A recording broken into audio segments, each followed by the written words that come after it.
गुरुजी एक सज्जन कुछ पाठ करते हैं। हमने उनसे कहा, क्या आपने संकल्प किया था? तो उन्होंने कहा नहीं। फिर हमने उन्हें समझाने का प्रयास किया कि बिना संकल्प के किए गए पाठ का फल नहीं देते हैं।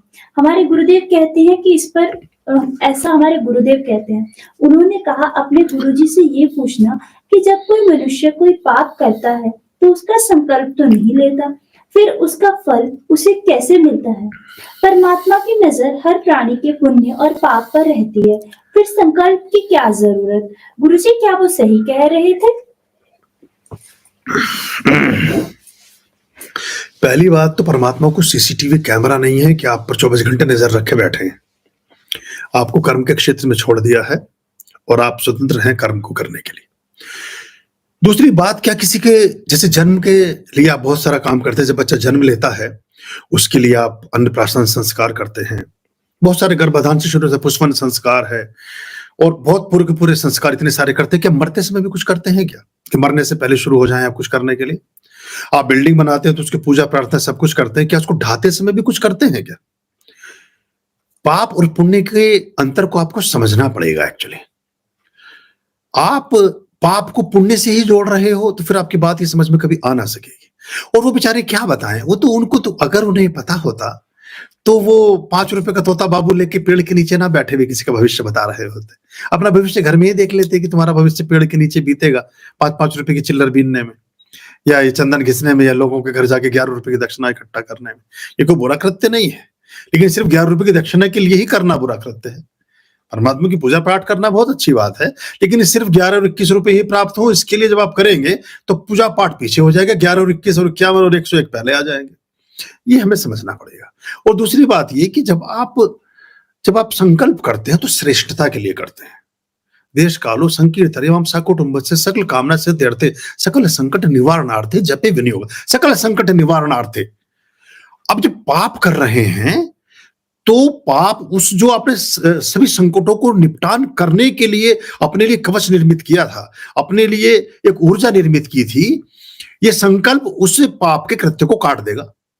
पाप का कृत्य हो नहीं सकेगा, इसलिए उसके लिए संकल्प की जरूरत नहीं है। और संकल्प हमेशा नुकसान पहुंचाने के लिए, जो ये संकल्प है अपने लाभ के लिए होता है, और पाप हमेशा किसी को नुकसान पहुंचाने के लिए किया जाता है। संकल्प त्वरित होता है, क्षणिक होता है, अकस्मात होता है, तत्क्षण होता है, लेकिन पाप योजनाबद्ध होता है। 4 महीने लगे थे रावण को ये सोचने में कि सीता का हरण कैसे करें। फिर किसी ने परामर्श दिया कि साधु बन के चले जाओ, तब भी छल के साथ ही किया जा सका, ऐसे नहीं कर सके। तो आप पाप कभी भी इंस्टेंट नहीं हो सकता, पाप के पीछे योजना होती है। किसी के घर में डकैती डालिए, बहुत दिन तक आपको उसकी गारंटी करनी पड़ेगी, वो रिसर्च एंड डेवलपमेंट करना पड़ेगा, पूरी रेकी करनी पड़ेगी, कौन कब सोता है, कौन कब जागता है, कौन कब क्या करता है। लेकिन किसी भूखे को खाना खिलाना है तो कोई योजना करने की जरूरत नहीं, कोई पूछने की जरूरत नहीं, कोई उसके घर की आपको तफसील में जाने की जरूरत नहीं है, कोई उसका अन्वेषण करने की जरूरत नहीं है कि कितने बजे खाता है कि कितने बजे नहीं खाता है। आपको कुछ भी परमात्मा की प्रार्थना करनी है उसके लिए करने की जरूरत नहीं। और दूसरी बात, ये स्वांत सुखाय है। मुश्किल ये आती है कि जैसे ही एक आदमी पट्टी बांधना सीखता है वो क्लिनिक खोल के बैठ जाना चाहता है, वो डॉक्टर बन जाना चाहता है। वो अभी आपको अपना इलाज आया नहीं और दूसरों को ज्ञान देने के लिए हम दौड़ पड़ते हैं। कि ज्ञान का एक दूसरा पक्ष है जो शुरुआती दौरों में बहुत तेजी से झक्के मारता है।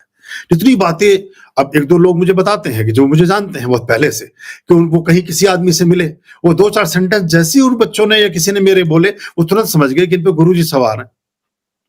तो आप अपने जीवन में इस ज्ञान का इस्तेमाल करें, औरों को ज्ञान देने के लिए थोड़ा मुझे छोड़ दें, मैं समझा दूंगा उनको क्या करना है। ये तो छोटे से पृष्ठ पुजारी को तो छोड़ दीजिए, मुझे बड़ी क्षमापूर्वक कहना पड़ता है कि शंकराचार्य भी बहुत दूर खड़े हैं। वो जो कॉन्फ्रेंसेस में, प्रोग्राम्स में मिलते हैं और वो उन्हें भी समझ में आ जाता है कि वो कहाँ खड़े हैं, और मुझे तो समझ में आ ही जाता है देख करके कि वो कहाँ खड़े हैं। तो ये बड़ा एक थोड़ा सा अतिशयोक्तिपूर्ण है और रिजल्ट ओरिएंटेड है। आपको संकल्प अच्छा नहीं लगता तो मत करिए, कर तो रहे हो, ऐसे तो ढूल ही रहे हो, लगे रहोगे ढेर। असल में कोई भी गुड पे मास्टर को, अच्छा पैसे देने वाले को कभी कोई नहीं चाहता कि उसका इलाज हो जाए। बहुत बार मैंने ये बात बताई है। अगर एक डॉक्टर है, उसके पास आप जाते हैं और आप बहुत अच्छा पैसा देने वाले हैं, आप हमेशा बीमार रहेंगे।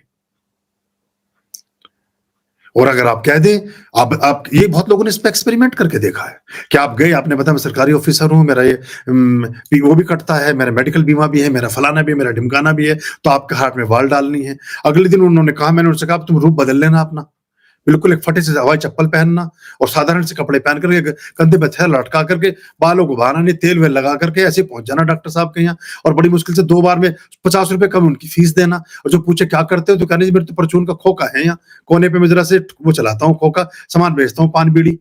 डॉक्टर साहब ने कहा आपको किसी चीज की जरूरत नहीं, ना आपका स्टंट डलना है, ना आपका कुछ होना है, ना आपको बाईपास सर्जरी की जरूरत है, आप तो ऐसे ठीक हो जाओगे, थोड़ा सा ज्यादा सो जाया करो, थोड़ा सा आराम कर लिया करो। सेम आदमी, एक ही आदमी है, उसी शहर के 2 डॉक्टरों से मिलता है।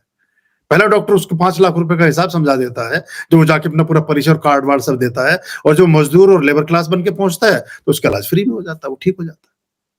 तो अगर आप ये कहीं ना कहीं से हमारे पौरोहित्य वर्ग में भी ये चीज आई कि वो यजमानों को चक्कर कटाते रहना चाहते हैं, उसी मंदिर में आप जाना बंद कर देंगे। वरना मेरी कई लोगों से चर्चा होती है, वो कहते हैं गुरुजी सारे उपाय आप बता दे रहे हो, सारी चीजें सिखा दे रहे हो इन बच्चों को, इन लोगों को लाइव में भी बोलते रहते हो, ऐसे तो बड़ा वो हो जाएगा। तो मैंने कहा वो क्या चीज है जो हो जाएगा?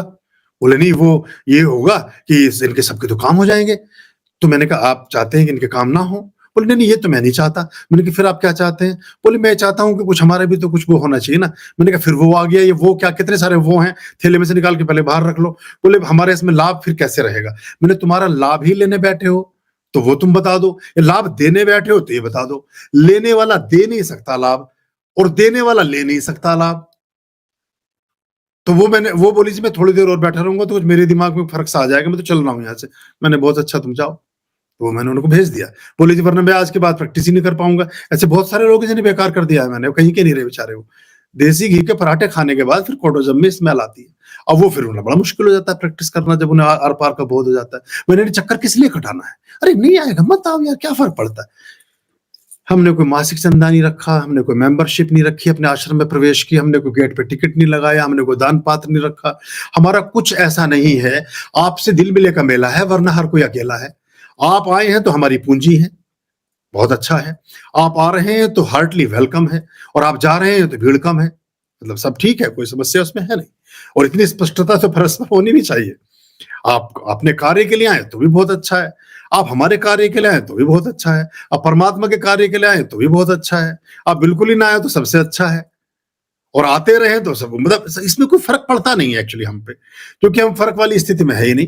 तो ये बात हमें समझनी पड़ेगी। तो वो जो गुरुजी ज्ञान दे रहे बेचारे, अभी जो भी पुरोहित थे, पुजारी जी थे, उनका अपना एक अलग स्टैंड होगा, वो अलग बात कर रहे होंगे। और अगर आपको संकल्प की जरूरत नहीं है, क्योंकि संकल्प में जैसे मैंने बताया कि उसमें आपके लिए समृद्धि का संकल्प है, आपकी सफलता का संकल्प है, सभी तरह की विघ्न बाधाओं से मुक्ति का संकल्प है, सभी तरह की समस्याओं से सदा सर्वदा बचे रहने का संकल्प है, आपके जीवन में खूब धन धान्य हो इसका संकल्प है, सभी तरह के संकट आपके जीवन में ना आने पाए इसका संकल्प है, और आप चाहते हैं इनकी कोई जरूरत नहीं है तो बिल्कुल लेने की जरूरत नहीं है, फिर तो ठीक ही चल रहा है काम। गीदड़ पड़ गया घेरे में वहीं विश्राम।